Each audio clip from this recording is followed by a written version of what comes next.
Olá, queridíssimos alunos do meu sétimo período, como que vocês estão? Hoje a gente vai caminhar, a gente já está caminhando para o final do casamento. Hoje é a nossa primeira aula sobre divórcio. Eu vou fazer essa aula em duas partes, porque a última aula eu verifiquei que ela ficou muito longa, tá? Então deu uma empolgada, mas para não cometer o mesmo erro que eu cometi da última vez, a gente vai fazer uma aula um pouquinho mais reduzida. Então hoje a gente vai trabalhar aqui com o divórcio e aí a gente finaliza semana que vem. O divórcio eu também vou trazer alguns aspectos de ordem de responsabilidade civil, enfim, vou tentar trabalhar algo que fique bastante interessante para todo mundo, tá? Primeira coisa, quando a gente tem que pensar em divórcio, a gente tem que dispor sobre ele nos aspectos históricos, né? Como qualquer questão do nosso direito civil, do nosso direito, aqui nossos direitos das famílias também, já cansei de dizer para vocês que antes de tudo, antes do direito das famílias, a gente tem movimentos ali na sociedade, e esses movimentos da sociedade é o que traz a legislação para nós, né? Então, o que a gente tem aqui no primeiro momento? Primeiro, existia uma forte influência religiosa na nossa sociedade, eu acho que isso é muito claro para nós. E, em decorrência dessa grande influência religiosa, o Estado incorporou inúmeros preceitos no sistema legal em decorrência dessa sociedade que era marcada fortemente por essa influência religiosa, tá? E aí o que a gente tinha? A gente tinha uma questão de insolubilidade do nosso casamento, tá? Essa questão de você não poder se divorciar, você não romper com esse casamento, perdurou para nós até 1977. Então, até 1977 não existia nenhuma outra maneira de você dissolver, não existia qualquer maneira de você dissolver esse casamento, tá? Então, não existia alguém, por exemplo, o jeito, não tinha como você fazer abrir mão desse sonho de ser feliz, né? Você não conseguia se divorciar, você não conseguia se separar daquela sociedade conjugal, e aí apareceu para nós uma figura que era o desquite, né? Porque por mais que o direito não acompanhe a sociedade, a gente tem situações jurídicas, né? Então, querendo ou não, a sociedade ela avança mais rápido do que o próprio direito e as pessoas começaram a se divorciar, começaram a se separar de fato, né? A se divorciar não, mas se separar de fato. E essa separação de fato levou para nós o que se chamou de desquite, né? A gente já estudou isso a aula passada e a gente verificou que esse termo desquite é um termo pejorativo, porque tem uma questão de social, tipo de dívida, né? Uma dívida para a sociedade, algo que era totalmente mal visto, porque esse desquite nada mais era do que ele rompia o casamento, mas ele não acabava com a sociedade conjugal. Então era algo estranho, tá? E a conclusão que a gente poderia tirar desse desquite é que as pessoas podiam sair do casamento, mas elas não podiam se casar novamente. Então, saía do casamento, mas não podiam casar novamente, né? As mulheres desquitadas e que constituíam uma nova família, elas eram severamente rechaçadas por nossa sociedade. Se ainda hoje a gente tem isso, imagina há 60 anos. E de fato, é uma sociedade extremamente conservadora, uma sociedade que não conseguia lidar muito bem com essas situações, tá? E essas uniões extramatrimoniais que a gente tinha, ela tinha um nome, a gente já falou isso para vocês, que era o nosso concubinato, né? Que também é um termo pejorativo. E esse concubinato fazia com que essas pessoas que contraíssem um matrimônio, uma relação extramatrimonial, não possuíam nenhum direito reconhecido. Então se sujeitavam a inúmeras restrições. Por exemplo, não tinha alimentos, não tinha partilha de bens, não tinha direitos sucessórios, enfim, não tinha uma série de direitos mínimos ali para essas pessoas que formavam esse concubinato, né? Então, era claro que a gente tinha essa invisibilidade perversa entre a questão da mulher e a questão dos filhos, tá? Então a gente tinha essa perversidade na questão dos direitos não estendidos ao concubinato, tá? A gente verifica também na história, lá no direito constitucional, que houve uma redução do quórum para aprovação de emenda constitucional lá em meados da década de 70, né?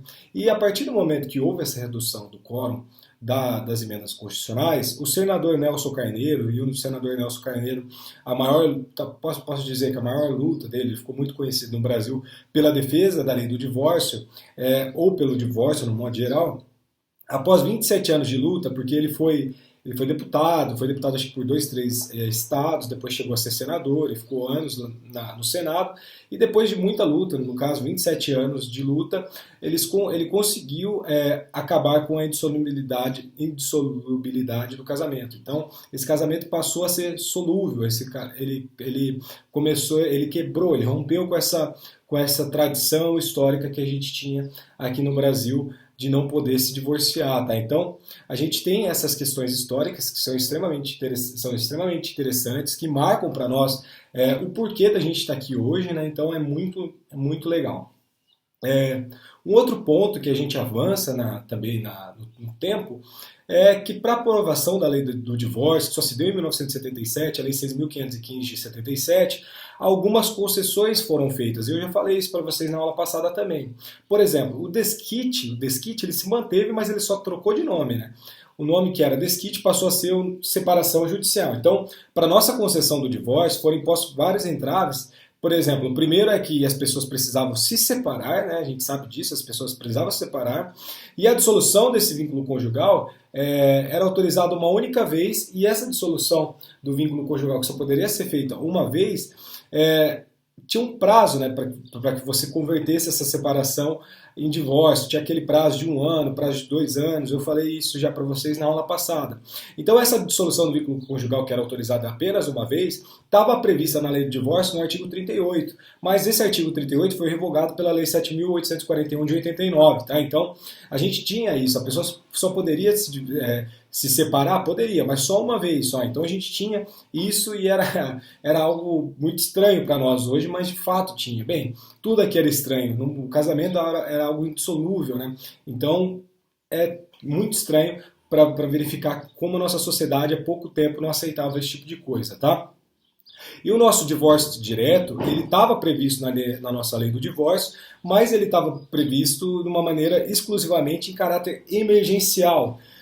Tanto é que, para vocês terem ideia, esse divórcio direto dentro da lei do divórcio, ele estava previsto lá nas nossas disposições finais e transitórias, lá no artigo 40 da lei do divórcio, ou seja, não era a regra, pelo contrário, era uma exceção emergencial. Então, a intenção era admitir o divórcio direto apenas como uma regra de transição e somente isso, tá? Então, era necessário também o atendimento de 3 pressupostos dentro da lei do divórcio para se separarem, tá? A primeira questão é que as partes deveriam estar separadas de fato há 5 anos nesse divórcio direto, tá? Então era necessário o atendimento cumulativo de 3 pressupostos. O primeiro pressuposto é que as partes deveriam estar separadas de fato há 5 anos, quando da emenda constitucional de 28 de junho de 1977, tá? Que é a nossa emenda constitucional 9 nossa emenda constitucional 9 de 1977. Tá? Então, essas pessoas elas tinham que estar separadas de fato há mais de 5 anos, quando dessa emenda constitucional de 28 de junho de 1977, que é a emenda 9. Tá? Segundo pressuposto, deveria ter esse prazo, e esse prazo tinha que ter sido implementado antes da alteração constitucional. Tá? Então, esse prazo deveria ter sido implementado antes da alteração constitucional. E o último pressuposto é que deveria ser comprovada a causa da separação. Então a gente tem aqui elementos de culpa, a gente tem elementos que se fundamentam o divórcio, hoje a gente não tem mais isso, a gente vai verificar. Então o que a gente tinha? A gente tinha que a pessoa tinha que estar separada de fato antes de 1977, por 5 anos, e esse prazo deveria ter sido implementado antes da alteração constitucional. Então, vamos supor, eu era casado em 1971 e me separei de fato ali em 1972. Ali houve o transcurso de 5 anos antes desse prazo dessa emenda constitucional. Então eu poderia fazer esse divórcio direto, mas eu teria que comprovar a causa da separação e, enfim, era uma questão muito específica. Via de regra, as pessoas não se divorciavam por esse divórcio direto do artigo 40 da lei do divórcio. As pessoas iam fazer lá a separação judicial, iam fazer aquele trâmite que a gente já verificou na aula passada, tá? Então, mas aos poucos, o que a gente tem na prática, né? A nossa jurisprudência, ela acabou por emprestar uma interpretação um pouco mais elástica nesses dispositivos, até que a Constituição de 1988 institucionalizou de uma maneira muito clara o nosso divórcio direto, tirando esse caráter de excepcionalidade. Então, a lei do divórcio, trazer o divórcio direto, ela foi criando uma elasticidade graças à interpretação jurisprudencial, e depois, no segundo momento, veio a Constituição, e aí acabou com essa discussão e instrumentalizou, institucionalizou o nosso divórcio direto, tirando esse caráter de excepcionalidade. Tá? Um outro aspecto que posteriormente foi admitido o divórcio consensual por escritura pública. Né? A gente vai estudar o nosso divórcio extrajudicial, mas existe, de uma maneira muito clara para nós hoje, esse divórcio consensual por meio de uma escritura pública, que ele é feito perante o tabelião, sem a necessidade da chancela do Poder Judiciário, né? Sem a chancela judicial. E também aqui a gente tem uma possibilidade restrita, né, do divórcio extrajudicial. Por quê? Porque além do consenso dos cônjuges, a gente não pode existir filhos menores ou incapazes. Tá? Então, se existir filhos menores do casal, eles não podem, ou incapazes, eles não podem realizar esse divórcio extrajudicial. A gente vai estudar isso de uma maneira mais minuciosa ainda hoje, mais para frente. Tá?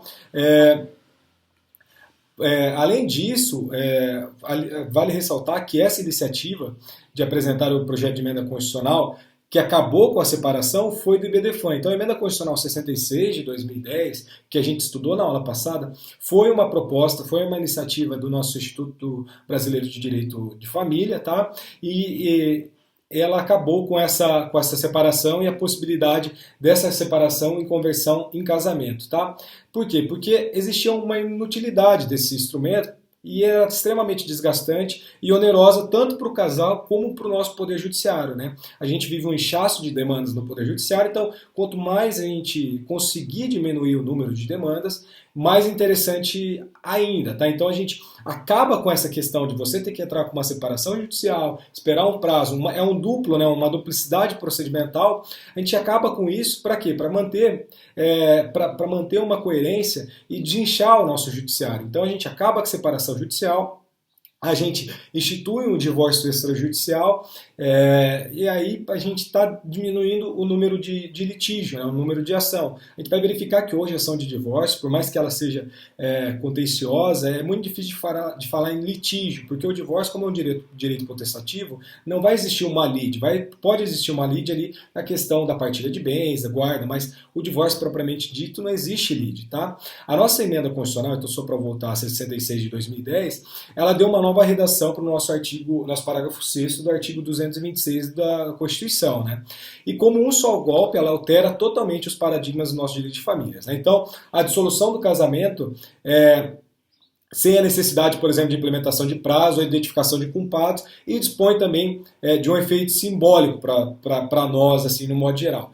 Faz com que o Estado deixe de se intrometer na vida das pessoas e essa forma do Estado de tentar impor a manutenção, né, a mantença desses vínculos jurídicos quando não existem mais laços afetivos. Então, essa emenda constitucional de 66 de 2010, ela afasta a nossa separação judicial, afasta o Instituto da Culpa, apesar de a gente ter o Instituto da Culpa ainda, pelo menos previsto ali no nosso casamento putativo, mas além disso, tem uma questão simbólica, que é esse afastamento até mesmo do Estado, de tentar se intrometer, de se imiscuir na vida das pessoas, tentando impor uma manutenção de um vínculo jurídico, quando não existe mais os laços afetivos, e a gente já discutiu sobre isso na sala, que hoje os laços afetivos, ainda para o nosso Superior Tribunal de Justiça, não são maiores do que os laços jurídicos, mas a gente vê esse caminho na prática. Tá?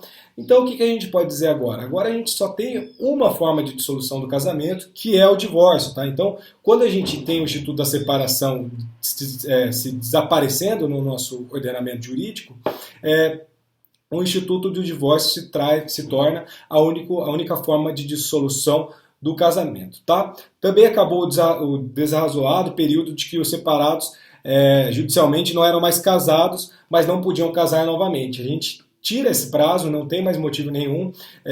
Então, se separa essa questão, porque de fato não fazia muito sentido esse prazo estabelecido para a lei para se decorrer, né, para depois fazer o divórcio.